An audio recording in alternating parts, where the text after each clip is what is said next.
Ազգային ժողովի մեծարգո նախագահ, հարգելի գործընկերներ, այսօր մենք տեղեկացանք, որ Ստոկհոլմի արբիտրաժային տրիբունալը ամբողջությամբ մերժել է հեծի գործով Կարապետյանների միջնորդության բոլոր պահանջները, եզրակացնելով, որ նրանց կողմից պահանջված ապահովման միջոցները հիմնավոր չեն։ Սա շատ կարևոր որոշում է, որովհետև եթե հիշում եք, ամիսներ առաջ Տաշիր Սամոն եւ իր շրջապատը տենց մի փոթորիկ էին արել մեդիա դաշտում, որ այսա տեսեք, մենք կդիմենք արբիտրաժ եւ Հայաստանի կառավարության գործողությունները ապօրինի են, վարձել էին տարբեր տրամաչափի թանկարժեք կամ կիսաթանկարժեք փաստաբանների եւ փորձում էին ուրեմն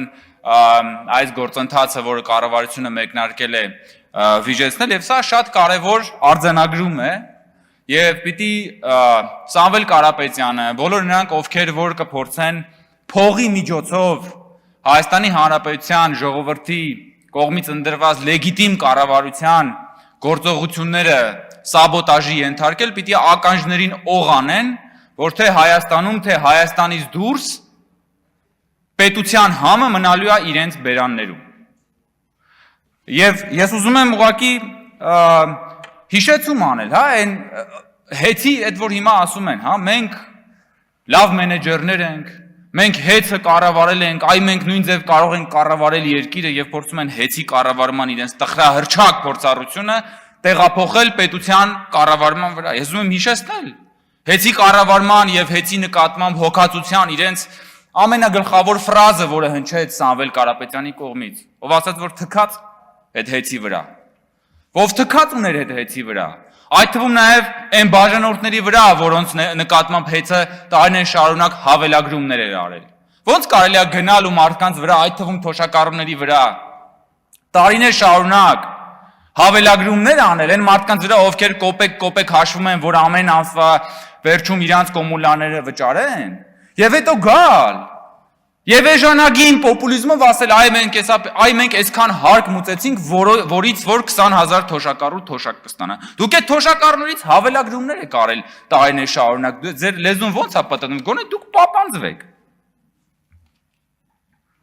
Կամ ասենք, մարդիկ հիշում են, թե նոր բաժանորդ դառնալու համար ինչ էր կատարվում։ Մարդիկ տարիներ շարունակ դիմում էին, որ նոր բաժանորդ դառնան ու չէին դառնում։ Թե մենք հիշում ենք, ինչ աստղաբաշխական գումարներ էին մարդկանցից պահանջում հեծում ուրեմն բաժանորդ դառնալու համար կառավարության կողմից նշանակված ժամանակավոր կառավարչի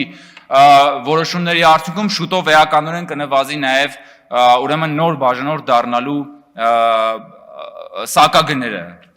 Այս ամեն ինչը ինչի մասին է խոսում, որ Հայաստանի Հանրապետություն, ես խեմ հատկապես այս թեմայի վրա անդրադառնում, հարգելի գործընկերներ, որովհետև հիշում եք, որ 2024 թվականին քաղաքացիական պայմանագիր խմբակցությունը հեծի տխրահրճակ վիճակի վերաբերյալ աշխատանքային քննարկում արեց ազգային ժողովում, որտեղ որ մենք ըստ էության արձանագրեցինք հեծի կառավարման անփառունակ վիճակը։ Եվ դրանից հետո ըստ էության կառավարությունը, կառավարող մեծամասնությունը հեծի պետականացման հայտնի գործընթացը սկսվեց, եւ այդ գործընթացի ժամանակ բացահայտվեցին ու բացահայտվելու են նորանոր խայտառակ դրսևորումներ,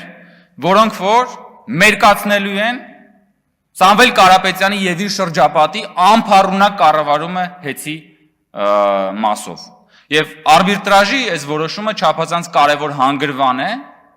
որովհետև այն մարդիկ, ովքեր որ փորձում էին մեր հանրությանը մոլորեցնել, որ այ տեսեք, հիմա մենք միջազգային ատյաններում կգնանք, սա կանենք, նա կանենք եւ այլն, միջազգային ատյաններում եւս նրանք արժանացան համապատասխան գնահատականին։ Այս գործընթացը լինելու է շարունակական եւ բոլորը պատասխան են տալու իրենց արածների համար։ Շնորհակալություն։